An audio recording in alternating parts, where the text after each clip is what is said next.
The message came on a cold morning in December. Every screen on Earth showed the same thing. A rock the size of a small moon was coming. It would hit the solar system in 17 months. Nothing would survive. Ambassador Chen stood in the great hall of the conquered of aligned worlds. Around her sat the representatives of 800 species. They had ships that could cross galaxies. They had weapons that could break planets. They had the power to save Earth. "We ask for help," Chen said. Her voice was steady, but her hands were shaking. "We have been members of this conquered for 200 years. We have paid our dues. We have followed your laws. Now we face death. Will you stand with us?" The hall was silent. Then the Velkari High Speaker rose. He was tall and thin, with silver skin and eyes like black stones. His people were the most powerful in the galaxy. "We have done the calculations," he said. "The cost of saving Earth is too high.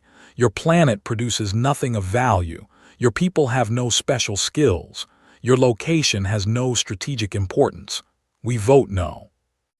One by one, the other great powers agreed. The Sinnoth Collective said no. The Orenthar Republic said no. The Morthak Federation said no. Species that Chen had never heard of said no. The vote was 847 against and only 12 in favor. Chen felt her legs grow weak. She had prepared for this moment. She had told herself it might happen, but hearing it was different. 800 species had just decided that humanity was not worth saving. "The conquered offers its sympathy," the High Speaker said. "We will remember your species fondly." Chen wanted to scream. She wanted to curse them all, but she was a diplomat. She kept her face calm. "We will remember too," she said quietly. "We will remember everything." The conquered ships left Earth's orbit within a week. They took their technology, their supplies, and their people. They left nothing behind except empty promises and cold silence. Earth's government worked day and night. They tried to build ships to evacuate people, but there was not enough time. They could save maybe 1 million people out of 12 billion. How do you choose who lives and who dies? The streets filled with people. Some prayed, some cried, some turned violent. The world was ending and there was nothing anyone could do. Then, on the 15th day after the abandonment, something strange happened. A small fleet of ships appeared in Earth's orbit. They were not human ships. They were not conquered ships. They were something else entirely. The ships were golden brown, shaped like honeycombs connected by thin bridges. They moved in perfect formation, like a swarm of insects. Ambassador Chen watched them from the command center with fear in her heart. "Identify yourselves," she transmitted. The response came in broken English. "We are Cathari, we wish to speak." Chen knew the Cathari.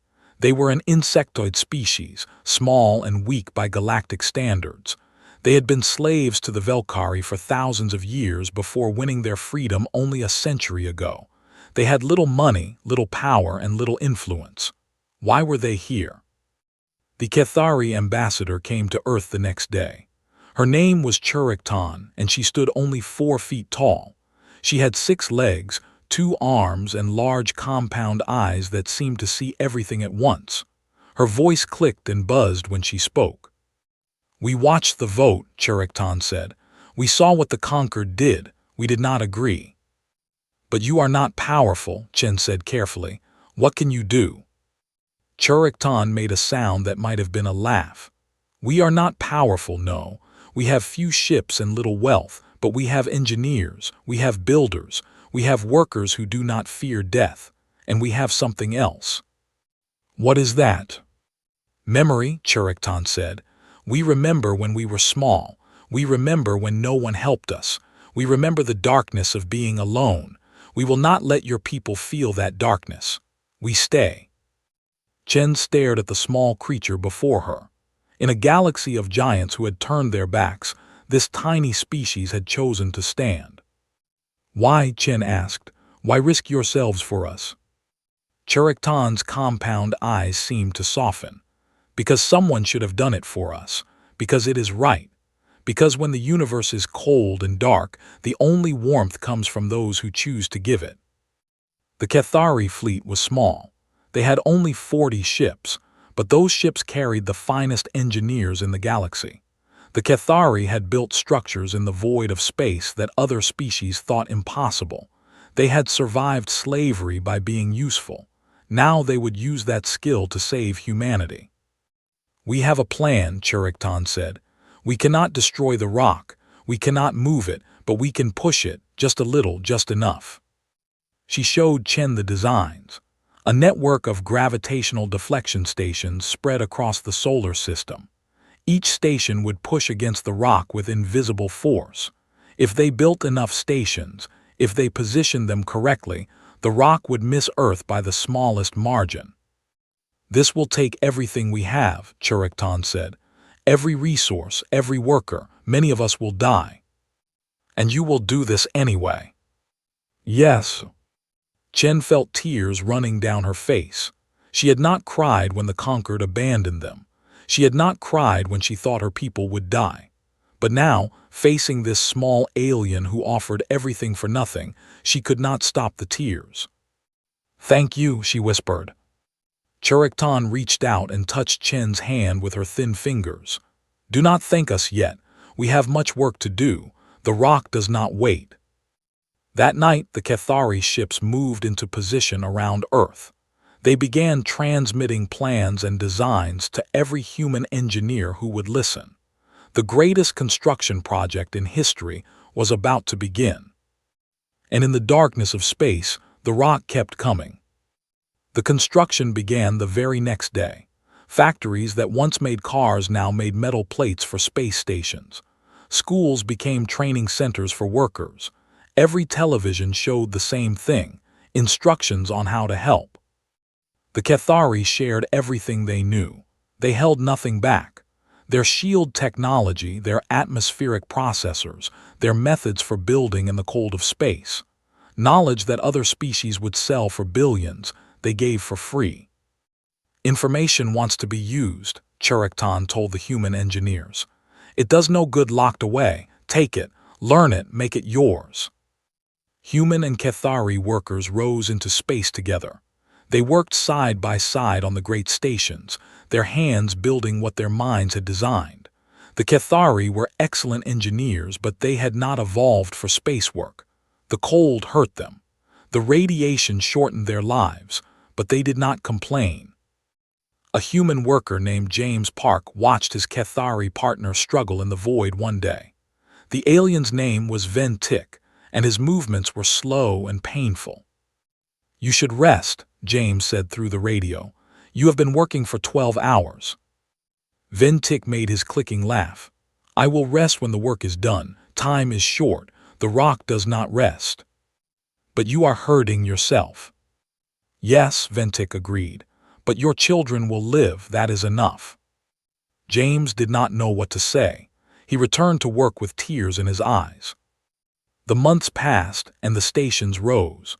One by one, they took shape in the darkness. Great circular structures with massive engines pointed at the sky.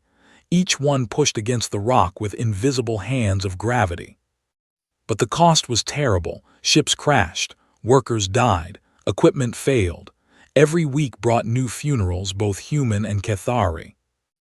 On Earth, families volunteered for the most dangerous jobs.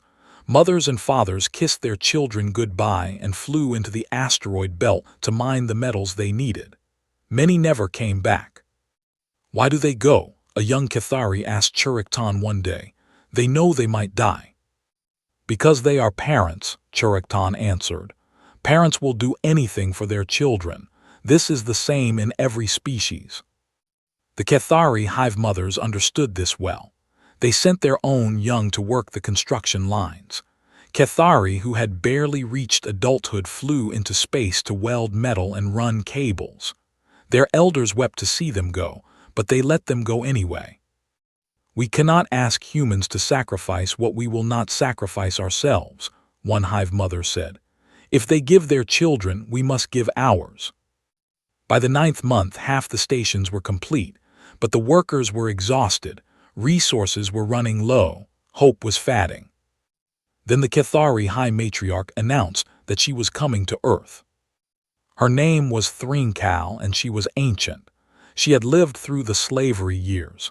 She had led her people to freedom. She was the most respected being in Cathari society. She was also dying. Her body was failing after 300 years of life. Her doctors told her the journey would kill her faster. She did not care. "I want to see the world I am helping to save," she said. "I want to walk on Earth before I die." Her ship landed in New Geneva on a spring morning. The cherry trees were blooming, their pink flowers filling the air with sweetness. Thringkal was carried from her ship on a golden stretcher. Her compound eyes, cloudy with age, looked up at the blue sky. "So much water in the air," she whispered, "so much life." Ambassador Chen met her at the landing site. "High Matriarch, you honor us with your presence." Thringkal reached out with a trembling hand. "Take me to see the ocean. I have never seen one." They brought her to the shore of Lake Geneva. It was not an ocean, but it was the closest body of water. Thringkal sat in her chair and watched the waves lap against the shore. "On our world there is no water like this," she said. "Only dust and rock. We evolved in caves in the darkness, but you evolved with this beauty around you. No wonder you fight so hard to keep it." Chen sat beside her. "We could not do this without you, without your people." "We could not do it without yours either," Thringkal said. "That is the point. Alone we are weak. Together we are strong." The conquered forgot this truth. They see only numbers and value, but life is not a number. A world is not a balance sheet. She turned her cloudy eyes toward Chen. "Promise me something." "Anything." "Remember us. Remember what we did here. Not as heroes, not as saints. Remember us as friends. That is all we ever wanted to be." 3 days later, Thringkal died in that garden by the lake. She was surrounded by cherry blossoms, their pink petals falling softly on her still form. Humans and Cathari stood together at her funeral, their tears mixing in the spring rain. The work continued with new strength. Workers who had been ready to give up found fresh energy. "For Thringkal," they said, "for the matriarch." The final months were the hardest. The last stations had to be built in the most dangerous locations, closest to the rock's path. Workers died every day, but no one stopped, no one quit. On the night before the rock arrived, everything was ready. 37 gravitational stations hung in space, their engines aimed at the approaching death. The whole world held its breath. The rock appeared in the night sky, a dark shadow blocking out the stars. It was so close that people could see it without telescopes. Children pointed and asked their parents what it was. "It is the thing that will not kill us," parents said. "Watch and see." The stations fired. Invisible waves of gravitational force pushed against the rock. Slowly, impossibly, its path began to bend. Not much, just a tiny bit, but enough. The rock passed Earth at a distance of 0.003 astronomical units, close enough to see clearly, close enough to feel the fear, but it passed. It did not hit. The world erupted in celebration. People danced in the streets. Fireworks lit up the sky. Strangers hugged each other and cried. In orbit, the surviving workers watched the rock disappear into the darkness of space. Human and Cathari floated together, their hands clasped, their hearts full. "We did it," James Park whispered. Ventic clicked softly. "Yes, we did." Below them, Earth turned slowly in the sunlight, blue and green and white, alive. The galaxy expected humanity to celebrate and then return to normal. The conquered sent messages of congratulation, as if they had not abandoned Earth to die. They invited human diplomats back to the Great Halls. They spoke of renewed friendship and cooperation. Earth said nothing. Ambassador Chen retired from public life. She had seen the truth of the galaxy, and she could not pretend otherwise. Before she left, she gave one final speech to the United Council. "They left us to die," she said. They calculated our worth and found us wanting. We must never forget this. We must never trust them again. But we must also never become like them. The Cathari showed us another way. We must follow that path. Humanity withdrew from conquered politics. They maintained basic diplomatic relations, nothing more. They paid their minimal dues. They attended the required meetings, but they did not engage. They did not invest. They simply watched and waited. The great powers did not notice. Earth had always been insignificant to them, a small planet at the edge of nowhere. What did it matter if humans were quiet? But beneath that quiet surface, humanity was changing. The Cathari technology opened doors that humans had never known existed. Engineers studied the gravitational stations and found new applications. They improved the designs. They made them smaller, stronger, more efficient. A woman named Dr. Yuki Okonkwo spent 30 years working on faster-than-light travel. The Concorde used fold drives that bent space in predictable ways. Dr. Okonkwo found a better method, one that slipped between the folds instead of creating them. Her ships could go farther and faster than anything the galaxy had ever seen. "How did you discover this?" her colleagues asked. "I listened to the Cathari," she said. "They think differently than we do. They see patterns where we see chaos. I learned to see through their eyes." Humanity began to expand, but not into the core systems where the Concorde held power. Instead, they moved into the dead zones, the empty places between stars, the forgotten regions that other species had deemed worthless. What the Concorde called worthless, humans called opportunity. They built colonies in the darkness, mining stations on dead moons, research facilities in the void. Each one was small and hidden, invisible to the Concorde sensors. Each one made humanity a little stronger. The Cathari came with them. After the sacrifice they had made for Earth, their own homeworld could not support their reduced population. Humans welcomed them with open arms.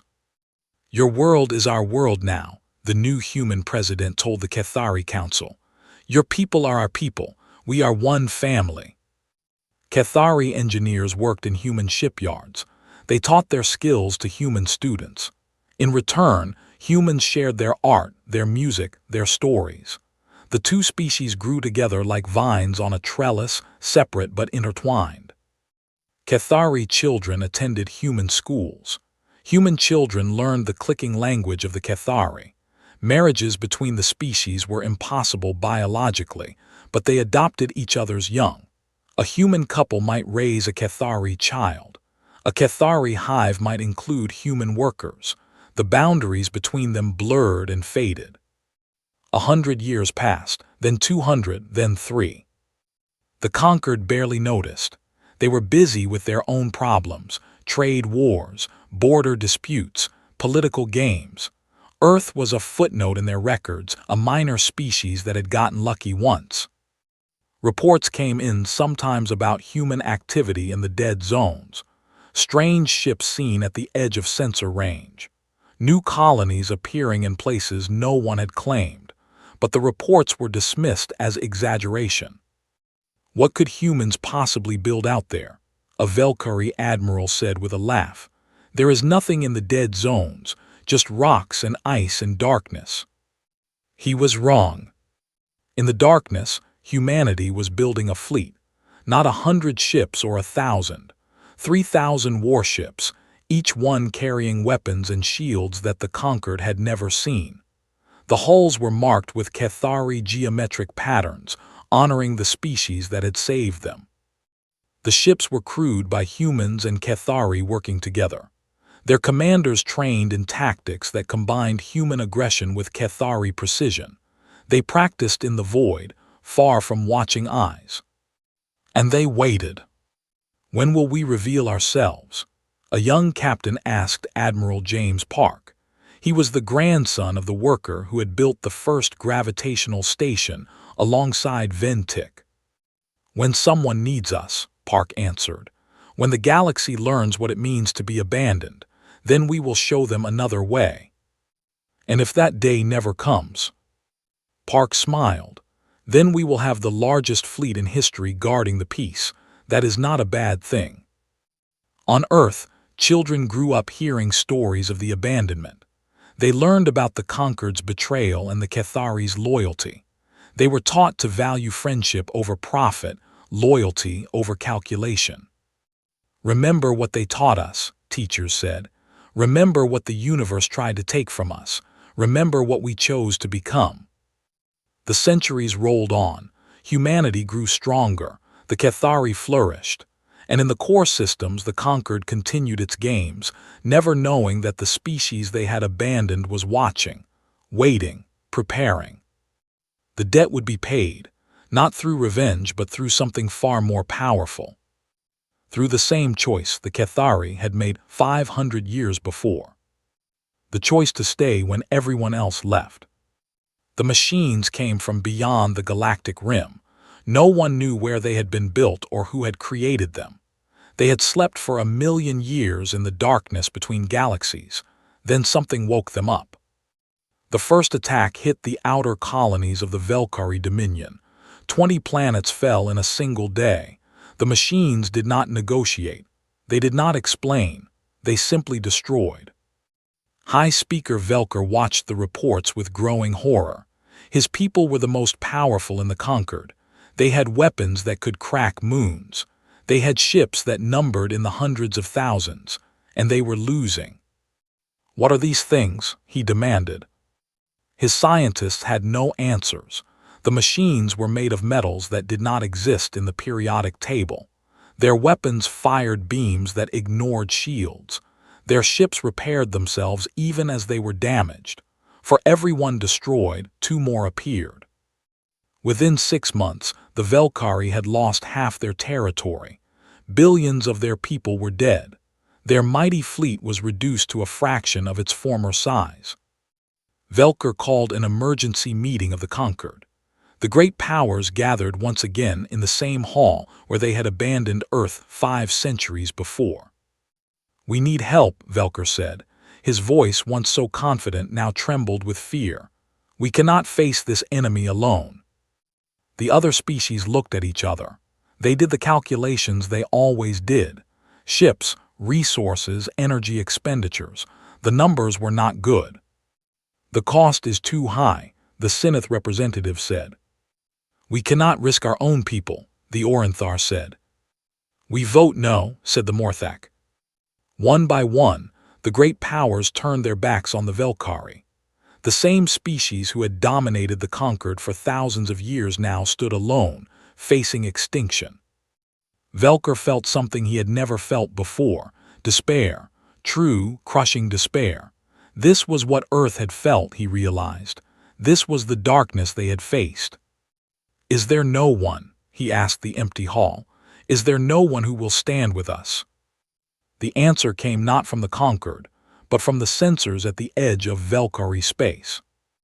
"High Speaker," a technician said, his voice shaking. "We are detecting a fleet, a massive fleet." "More machines?" "No, sir, the signatures are different. They are not in our database." 3,000 ships dropped out of faster-than-light travel in perfect formation. They were angular and massive, their hulls painted in geometric patterns that the Conquered had not seen in 500 years. Cathari patterns. A transmission reached the Velkhari command center. A human woman appeared on the screen. She wore a military uniform with strange symbols.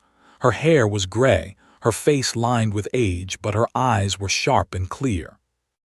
"I am Admiral Yuki Tanaka of the Human Cathari Combined Fleet," she said. "We have come to help." Velkhar stared at the screen. Humanity, the species he had voted to abandon, the species his people had deemed worthless. "Why?" he managed to ask. "Why would you help us? We left you to die." Admiral Tanaka's expression did not change. "Yes, you did, and we remember that. We will always remember that." "Then why are you here?" "Because someone taught us a different way. 500 years ago, when the whole galaxy turned its back on us, one species stayed. They stayed because it was right. They stayed because someone should. That lesson shaped everything we became. She leaned forward, her eyes locked on Velker's. We are not here because you deserve it. We are not here because we have forgotten what you did. We are here because this is who we choose to be. This is the civilization we built, one that does not calculate the worth of lives, one that does not abandon those in need. The conquered ambassadors watched in stunned silence. They had thought humanity was finished. They had thought Earth was a footnote in galactic history. They had been wrong. How, the Syneth representative asked. How did you build such a fleet? We would have noticed. You noticed nothing because you never looked, Tanaka said. You dismissed us, you forgot us. That was your mistake. The human fleet moved into position alongside the surviving Velkari ships. Kethari vessels flew beside them, their honeycomb structures glowing with power. We have studied these machines, Tanaka continued. We have developed weapons that can hurt them, shields that can resist their beams, tactics that can defeat their numbers. We will share everything with you. No conditions, no cost, just as the Kethari shared with us. Velker felt tears running down his silver face. Pride, shame, gratitude. He did not know which emotion was strongest. We do not deserve this, he said. No, Tanaka agreed. You do not, but your children do. Your farmers and teachers and artists do.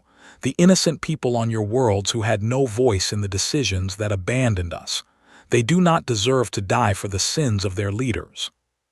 She stood straight, her voice carrying across the transmission. The Kethari taught us that kindness is not a transaction. It is a choice. We choose to be kind. We choose to stay. Will you fight with us? Velker looked at the human fleet on his screens. 3,000 ships, weapons he had never seen, technology that should not exist. All of it offered freely without conditions by the species his people had condemned to death. Yes, he said, we will fight.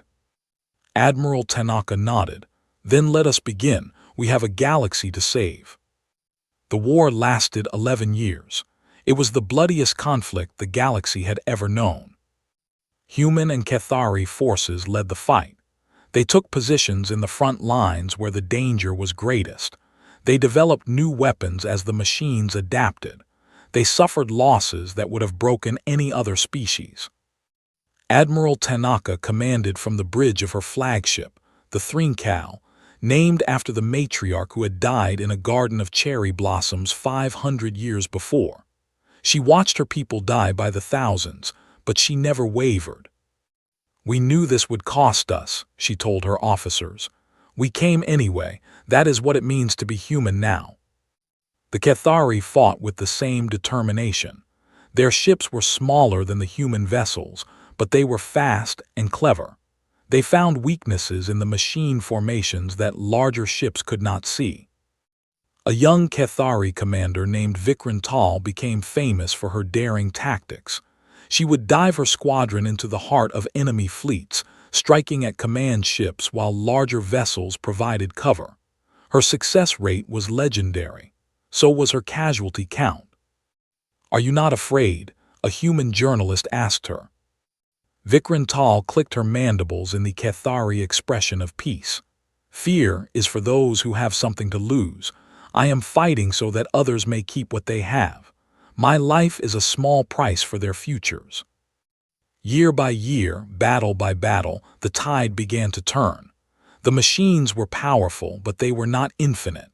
The combined forces learned to predict their movements, to exploit their patterns, to destroy them faster than they could rebuild. The other conquered species joined the fight as the years passed. Some came willingly, inspired by the example of humanity and the Kethari.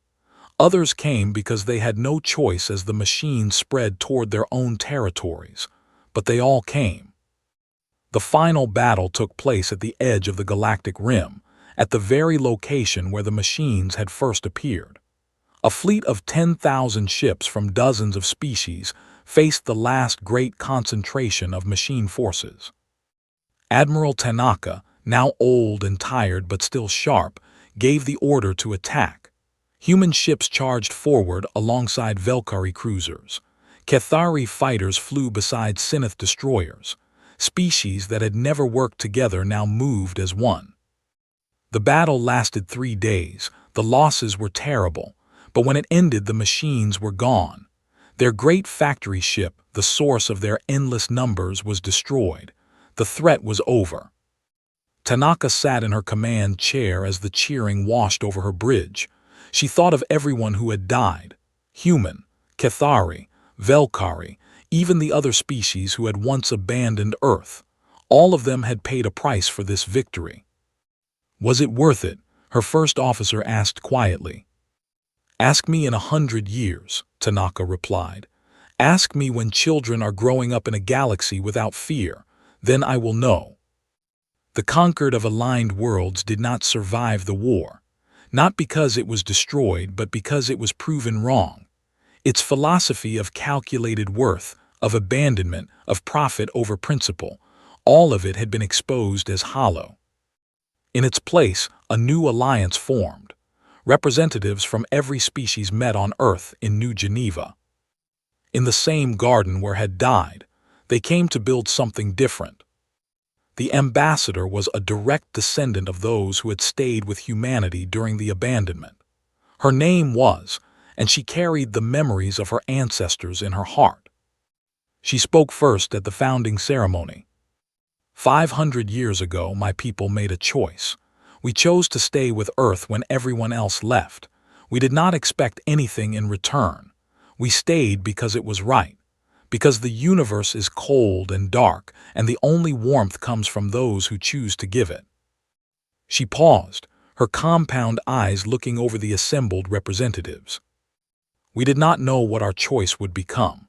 We did not know that humans would take that small act of kindness and build it into something magnificent.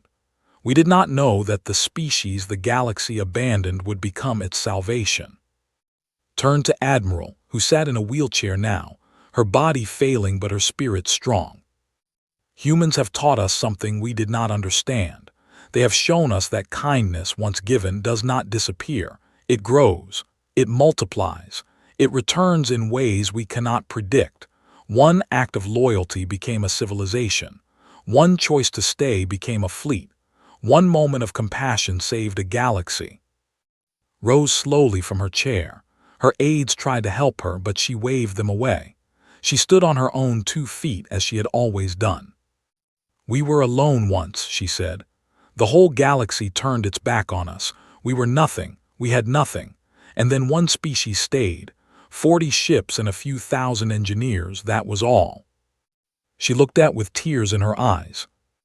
That was enough. That was more than enough. They gave us something more valuable than technology or weapons. They gave us an example. They showed us what we could become if we chose something better than fear and calculation. Turned to face the assembly. This new alliance will be different. We will not measure the worth of species. We will not calculate the cost of saving lives. We will simply stay. We will stay for each other no matter what, because that is what the did for us, because that is what we learned to do for others. The representatives rose to their feet, human and 100 other species, all of them standing together. The new galactic covenant was born that day. Its seal showed a circle of hands and appendages, human and others, all interlocked. Its founding principle was simple: no one gets left behind. Admiral died 2 years later peacefully in her sleep. Her last words spoken to her granddaughter were simple: remember what they taught us, pass it on. And across the galaxy, species who had never considered such things before began to wonder. They looked at their neighbors and asked themselves a question. What would it mean to stay? What would it mean to be there for someone, not because of profit or calculation, but simply because it was right? What would the galaxy become if everyone learned that lesson? The answer was still being written, but it had started with 40 ships and a single choice. It had grown into a fleet and a war and a victory. Now it was becoming something more, something that might last forever. A galaxy that remembered what it meant to stay.